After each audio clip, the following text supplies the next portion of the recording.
Bienvenue à l'Église du Plateau virtuelle sur Zoom. Alors, je prie que Dieu vous fasse du bien. Je prie que Dieu vous encourage également et que sa parole puisse vous conduire, que son esprit vous anime de son amour. Ce matin, dans ma lecture personnelle, je lisais dans Jean 14, le verset 1 à 10, et le premier verset, verset 1, dit « Que votre cœur ne se trouble pas. Croyez en Dieu.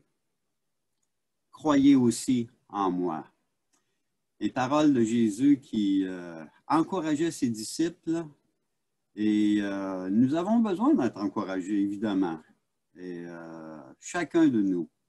Et encore une fois, que Dieu puisse être votre soutien, votre encouragement et votre guide dans ce que vous vivez présentement. Et je suis vraiment encouragé à chaque fois que je lis la parole de Dieu, de me souvenir que Dieu nous prépare une place et bientôt, on sera avec lui pour l'éternité.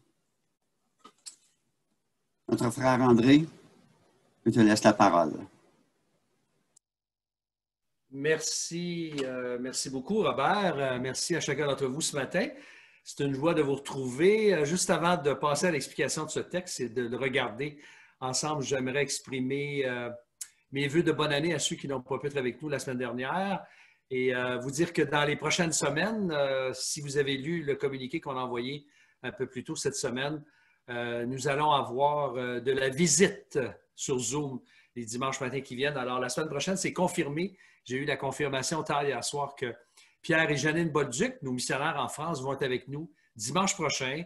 Dieu voulant, Janine va chanter et puis Pierre va nous présenter leur ministère un peu, les nouvelles et nous apporter la parole de Dieu.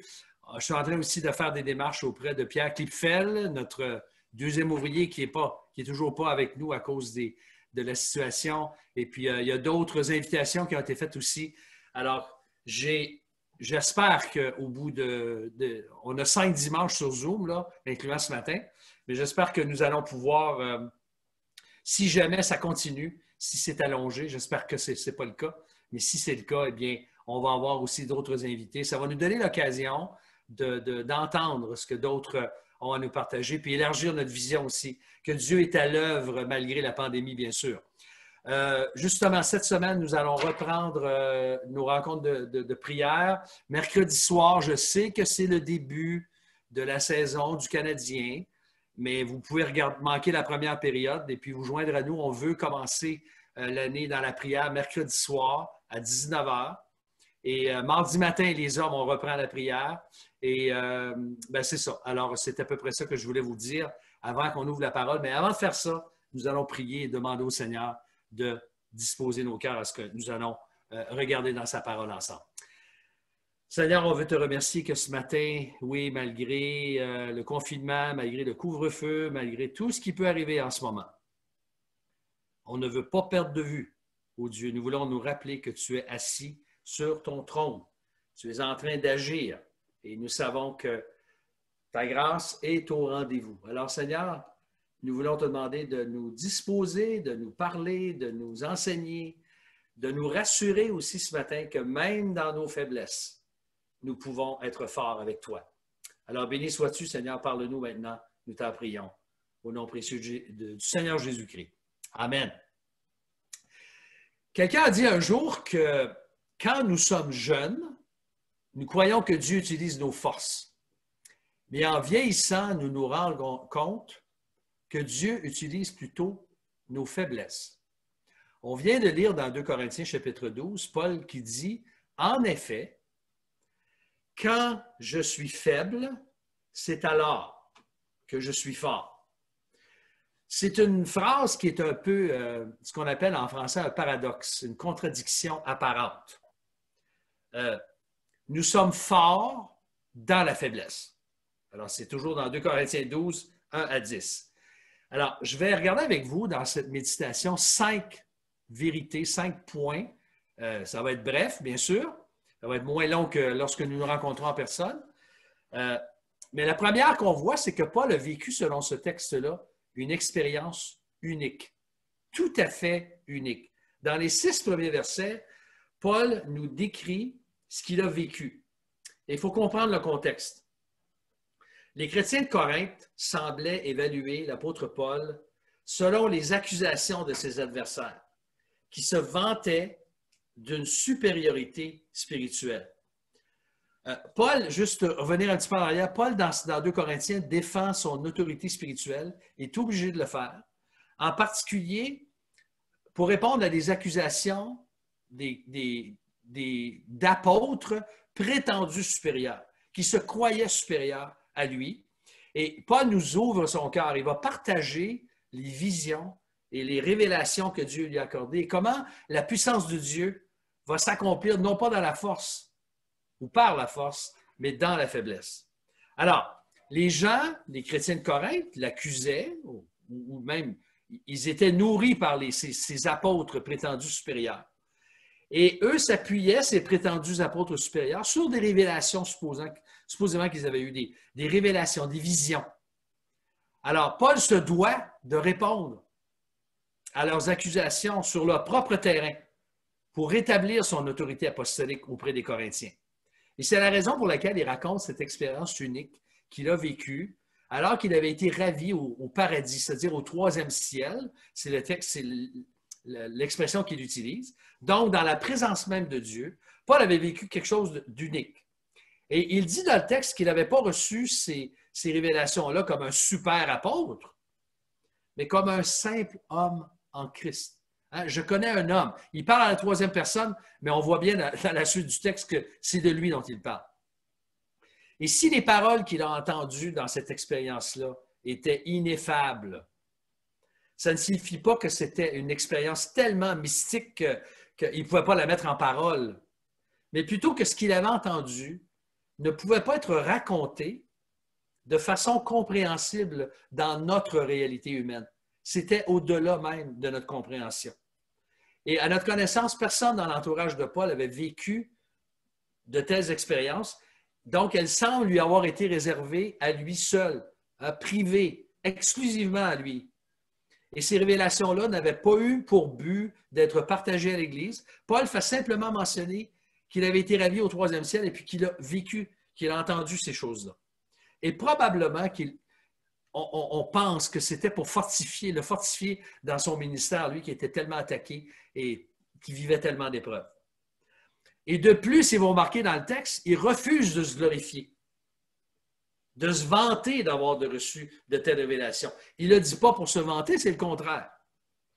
Vous savez, la plupart d'entre nous, dans la vie, même beaucoup de gens vivent ça dans notre monde, ils passent une grande partie de leur vie à craindre que les autres les sous-estiment.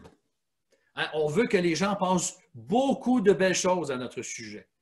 Bien, Paul, au contraire, lui, il refuse que sa réputation repose sur des visions et des révélations exceptionnelles ou inexprimables, des expériences extatiques, surnaturelles. Il y a beaucoup de soi-disant pasteurs et évangélistes et gens, on voit ça beaucoup à l'Internet, qui s'autoproclament pasteurs, qui s'autoproclament prophètes, apôtres et qui ont reçu supposément des révélations. Et vous savez ce que je pense de tout ça, moi? Si ce n'est pas confirmé dans le cadre d'une église locale par des gens qui sont mûrs et puis qui ont vu les fruits de la personne, souvent, ça ne vaut absolument rien. On ne peut pas donner d'intérêt et de valeur à ces choses-là. Donc, pour Paul, c'est le contraire, c'était sa vie. Ce n'était pas ses révélations, ce n'était pas ses visions, c'était sa persévérance dans les souffrances, dans sa conduite, dans ses paroles, qui devaient servir de base pour son témoignage et qui lui donnait de la crédibilité comme apôtre. Donc ça, c'est la première vérité qu'on voit dans le texte. Et la deuxième, au verset 7, c'est que Paul avait reçu une écharde dans sa chair. Tu peux faire apparaître la prochaine. Voilà. Paul avait reçu une écharde dans sa chair au verset 7. Il semble, selon ce verset-là, que l'apôtre Paul n'était pas le seul à décider qu'il demeurerait humble. Je ne sais pas si vous le voyez, mais Dieu s'en est chargé en plaçant dans son corps une écharde dans sa chair. On n'a pas les détails sur cette écharde-là. Il y a à peu près 25 suppositions. Il y en a plusieurs qui pensent que Paul avait des problèmes de vue, il avait des problèmes à ses yeux. On voit ça dans Galates, entre autres. On pense, selon Galates, que c'était le cas. On ne sait pas si c'était des tentations extrêmement difficiles, des souffrances physiques. Mais au chapitre 11, on se rappelle, si vous avez déjà lu 2 Corinthiens, Paul nous donne toute une liste de souffrances auxquelles il a été exposé, justement pour donner une crédibilité à son rôle d'apôtre, parce que Paul avait énormément souffert. Vous vous rappelez lorsque Paul a été appelé par le Seigneur dans Actes, à Saul de Tarse qui se convertit, Dieu révèle à Ananias, il dit, tu vas lui montrer tout, je vais lui montrer tout ce qu'il aura à souffrir pour moi et pour l'Évangile. Alors, Paul a fait la liste de tous ses travaux et de ses souffrances pénibles. Alors, ici, il décrit cette souffrance pénible comme un ange de Satan qui est venu pour le souffleter. Certains parmi nous qui ont grandi dans le catholicisme, si vous avez eu la confirmation, le sacrement de la confirmation, vous avez reçu de l'évêque un soufflet, une petite tape. Mais ici, c'est beaucoup plus que ça. C'est l'ange qui l'a frappé. C'est ce que Paul utilise comme langage. Et il dit que c'est pour qu'il ne soit pas enflé d'orgueil. Donc, je vous disais, si Paul voulait demeurer humble, Dieu s'est chargé en envoyant, en permettant qu'un ange de Satan vienne, que Satan soit lui-même ou un ange de Satan vienne. Je vous rappelle que viennent, et je complète mon idée, qui viennent pour l'éprouver, le faire souffrir. Je vous rappelle que Satan, lui, a pour but, et c'est important de comprendre ça, Satan a pour but, lui, que les gens se rebellent et deviennent orgueilleux. Un serviteur de Dieu qui est orgueilleux, ça devient complètement inutile parce qu'il ne dépend plus de Dieu. Quand on commence à dépendre de nous-mêmes, ça ne fonctionne plus. Alors, on peut tous s'identifier à l'apôtre Paul, n'est-ce pas? Je pense qu'on peut tous s'identifier. Si tu aimes le Seigneur Jésus et que tu le serves, tu auras tôt ou tard, toi aussi, ton écharpe dans la chair pour te garder humble. Ça peut être une souffrance physique, ça peut être une souffrance morale, ça peut être un combat avec un péché qui va te harceler jusqu'à la fin de tes jours. Ça peut être un problème de santé mentale, ça peut être l'anxiété, ça peut être la dépression avec laquelle on lutte, ça peut être un conjoint non-croyant ou un conjoint insensible ou peu intéressé à la parole de Dieu. Peut-être que vous êtes ce matin parmi nous, puis votre conjoint n'est pas là, il n'est pas intéressé. Ça peut être une écharpe dans la chair. Ça peut être un célibat difficile à accepter. Ça peut être un enfant rebelle, un enfant qui a quitté la foi, un enfant avec qui c'est difficile de vivre en ce moment. Et ça peut être aussi un confinement en ce moment pour tout le monde. On a tous, peu importe, on pourrait les qualifier, on a tous nos échardes dans la chair. Et comme Paul, on aimerait tous que ces échardes disparaissent, n'est-ce pas? On voudrait qu'elles s'en aillent. Et c'est ce qui nous conduit, troisièmement, à la prière de l'apôtre Paul au verset 8. Paul a prié avec persévérance. Paul a prié avec persévérance, selon le verset 8. Exactement comme nous, Paul n'aimait pas souffrir. Alors, Paul n'est pas masochiste, là. Paul n'aimait pas souffrir. Il ne se plaisait pas à souffrir. Au contraire, qu'est-ce que Paul a fait? Il a prié 3 fois le Seigneur d'éloigner cet ange de Satan qui le souffletait ou qui le frappait. Et l'expression 3 fois, ça peut indiquer 2 choses. Ça peut indiquer soit une longue période d'intercession, ou bien encore 3 épisodes de supplication intense. Et je ne sais pas si ça vous rappelle quelque chose, mais Jésus, dans le jardin de Gethsémani, il a prié 3 fois. Son Père, que cette coupe qu'il avait à boire, c'est-à-dire la croix, les souffrances de la croix, eh bien, ce que son Père lui demandait de boire, il a demandé que ça soit éloigné de lui. Et gloire à Dieu pour nous, Dieu n'a pas répondu à la prière du Seigneur Jésus. La coupe n'a pas été éloignée de lui. Jésus a souffert. Il est allé mourir à la croix. Il a pris nos péchés. Il nous a réconciliés avec Dieu. Il nous a permis de le connaître et d'avoir le salut et la vie éternelle et une éternité avec lui. Et bien, de la même façon que le Seigneur, le Père, n'avait pas répondu au Fils dans le jardin de Gethsémani, Dieu n'a pas répondu de façon positive. Je vais y arriver dans un instant. Dieu n'a pas éloigné le messager de Satan qui frappait l'apôtre Paul. Et au verset 9, nous avons quatrièmement le détail de sa réponse, de la réponse de Dieu à l'égard de Paul.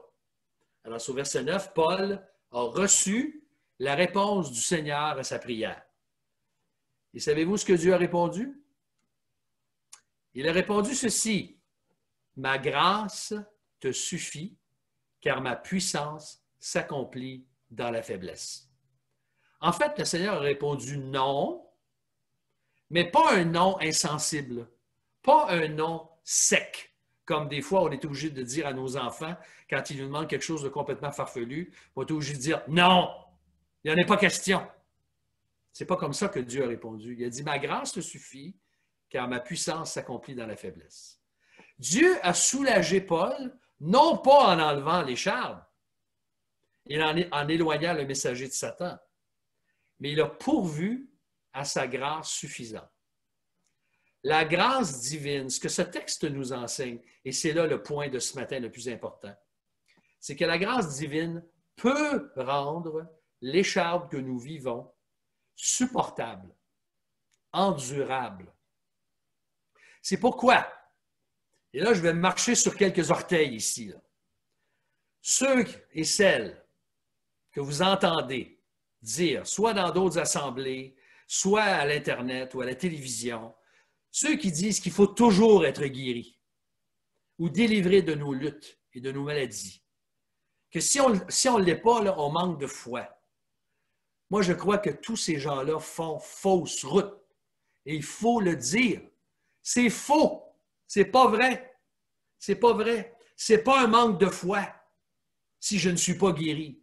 Ce n'est pas un manque de foi si mon mari, pour lequel je prie, n'est pas encore converti ou n'est pas encore rendu plus sensible aux choses de la foi. C'est pas un manque de foi ou un péché dans ma vie qui fait que Dieu n'a pas encore répondu positivement à certaines de mes requêtes. Je vais vous inviter à exercer votre cerveau avec moi un instant. N'est-ce pas un manque de foi, plutôt, que de penser que je dois être absolument délivré ou guéri à tout prix? Voyez-vous, selon ma compréhension, là, si je ne fais pas confiance à la grâce de Dieu dans ma souffrance, ça pour moi, ça c'est un manque de foi. C'est comme si la grâce de Dieu ne pouvait pas être suffisante dans nos épreuves ou dans nos luttes. Ça, pour moi, c'est un manque de foi. Et le Seigneur veut que je lui fasse confiance, au contraire. Non pas qu'il enlève à tout prix, et Dieu peut choisir d'enlever, Dieu peut choisir de délivrer, il peut choisir de guérir. Et Dieu, je ne suis certainement pas celui qui va dire que Dieu ne guérit pas aujourd'hui. Mais d'exiger que Dieu guérisse, sinon c'est un manque de foi, c'est de la bouillie, ça. C'est contraire à l'Écriture. On voit plusieurs exemples de gens qui ont été malades et que Dieu a utilisé d'une façon extraordinaire, et dans la parole de Dieu, et dans l'histoire de l'Église, et dans la vie de tous les jours. Tu vois, si je demande toujours à Dieu d'enlever la difficulté que je vis et que je devienne désillusionné ou amer,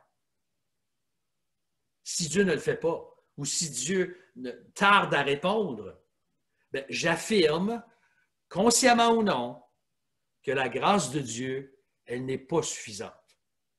Elle est insuffisante. Et non pas. Et je dirais même en cela, c'est un manque de foi.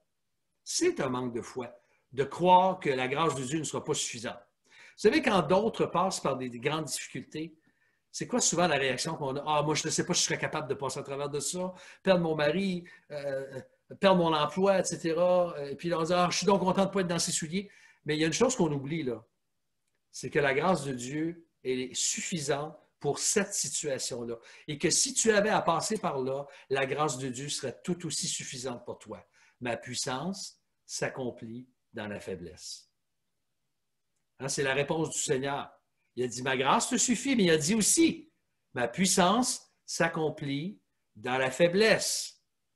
Pas dans la force, dans le triomphe à tout prix. Plus l'épreuve d'un enfant de Dieu est grande, plus la grâce de Dieu est proportionnelle et suffisante pour cette épreuve. Mes frères et sœurs bien-aimés en Jésus-Christ, si je ne croyais pas cela, ça fait longtemps que j'aurais abandonné la foi. Non simplement le pastorat, mais j'aurais abandonné la foi aussi. Parce que la grâce de Dieu, je l'ai vue combien de fois dans ma vie, dans ma propre vie, souvent, et dans la vie des autres. Elle se manifeste quand? Dans la faiblesse. C'est le contraire du discours triomphaliste qu'on entend de plus en plus dans le monde chrétien qui prévaut. Il faut absolument toujours que Dieu guérisse, que Dieu fasse de grandes choses miraculeuses à tout prix. Non, selon Paul et selon la réponse de Dieu, la faiblesse devient un instrument par lequel Dieu démontre sa grâce. Sa grâce quoi? Sa grâce toute suffisante. Et pensez avec moi, n'est-ce pas dans les moments de grande faiblesse dans nos vies, de grandes limites, de maladies, de choses complètement inattendues, de deuil, de tristesse, de désespoir. N'est-ce pas dans ces situations-là où la puissance de Dieu s'est manifestée?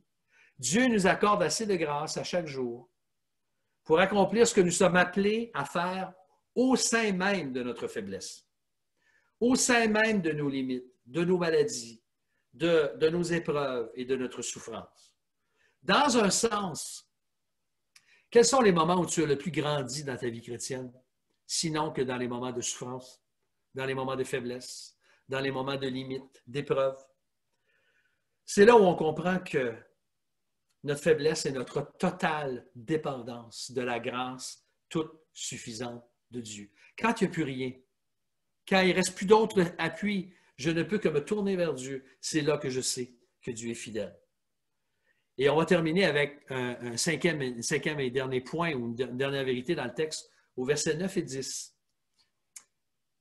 Comment Paul a-t-il répondu à une telle réponse de la part de Dieu? Versets 9 et 10. Tu nous affiches ça, mon cher Éric? Voilà. Alors, Paul a répondu comment? Avec maturité. Et j'aime ce mot-là. On vit dans un monde où il y a énormément d'informations, mais il n'y a pas toujours beaucoup de maturité et de sagesse. Paul a répondu avec maturité, j'aurais pu rajouter avec grande sagesse dans sa faiblesse. Vous allez remarquer dans le texte, au verset 9 et 10, je vais juste les relire, lorsqu'il dit « Je me glorifierai donc bien plus volontiers de mes faiblesses, afin que la puissance de Dieu, de Christ repose sur moi. C'est pourquoi je me plais dans les faiblesses, dans les outrages, dans les privations, dans les persécutions, dans les angoisses. Pour Christ, en effet, quand je suis faible, c'est alors que je suis fort. » Est-ce que Paul emploie le langage d'un masochiste ici? Non, ce n'est pas le cas.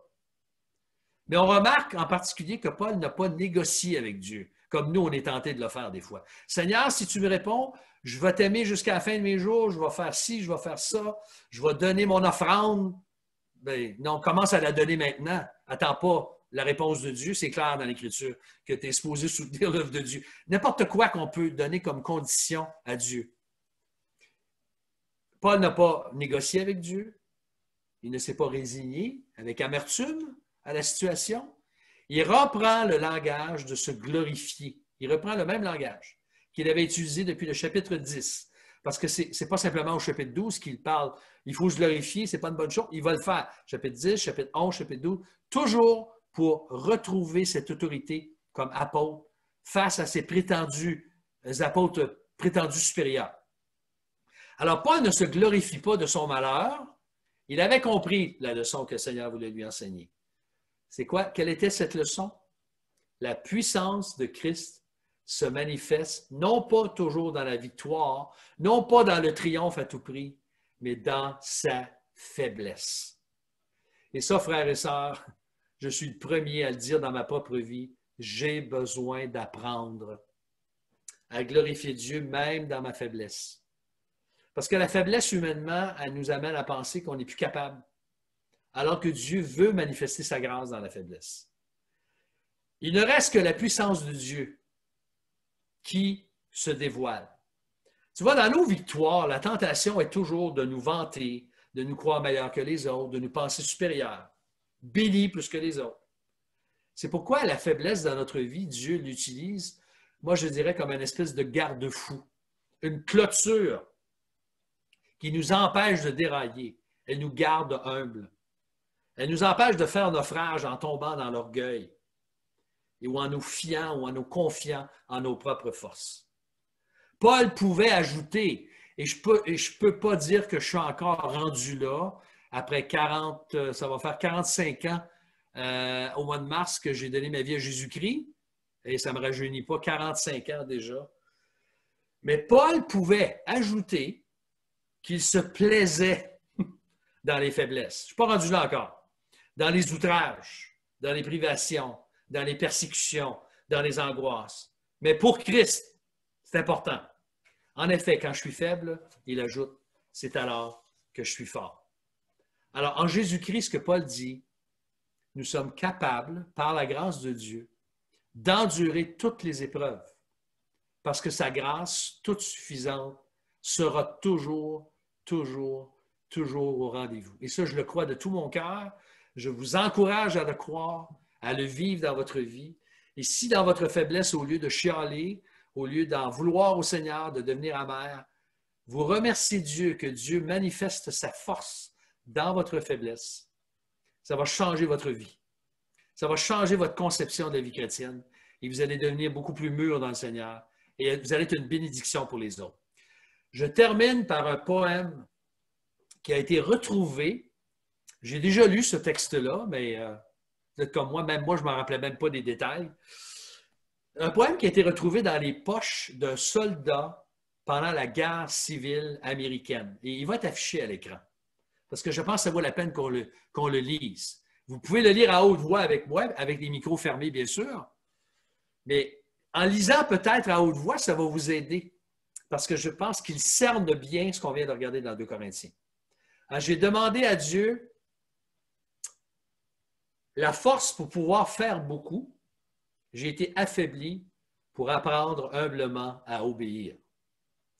J'ai demandé de l'aide pour accomplir de plus grandes choses. J'ai reçu l'infirmité de façon à accomplir de meilleures choses.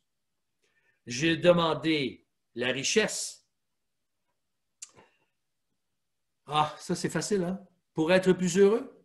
J'ai reçu la pauvreté pour être plus sage. J'ai demandé la puissance pour recevoir la louange des hommes. J'ai reçu la faiblesse pour que je ressente mon besoin de Dieu. J'ai demandé toutes sortes de bonnes choses pour jouir de la vie. J'ai reçu la vie pour savoir comment jouir de toutes choses. Je n'ai rien reçu de ce que j'ai demandé, mais ce que j'espérais.